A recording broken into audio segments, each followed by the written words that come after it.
tavaliselt kui inimesel on 10 ülesannet, siis ta alustab kõige lihtsamast.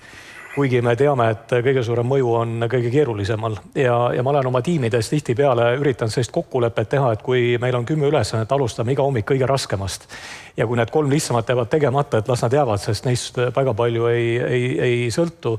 Ja võib-olla, kuna ma väga erinevates kogudes, et mul viimane eriala näiteks on meditsiin, mida ma õpin hoolega Tervisekassa nõukogus, ja ma õpin nii, et ma räägin endast targematega. See on tavaliselt see, kuidas ma teadmisi saan. Ja kui ma nende inimestega räägin, siis see elevant toas on ilmselge. Nad kõik räägivad mul umbes sama juttu natuke erinevate sõnadega. Aga keegi ei taha sellest elevandi nagu sarvist kinni võtta või kui me räägime seda, mida Oskar räägib, et Eestis jääb talente puudus, kui me tahame nende majanduskasvu tagada, see on ilmselge, aga see on ka väga, väga raske teema ühiskonnale selgitada, keegi ei taha seda ju kätte võtta.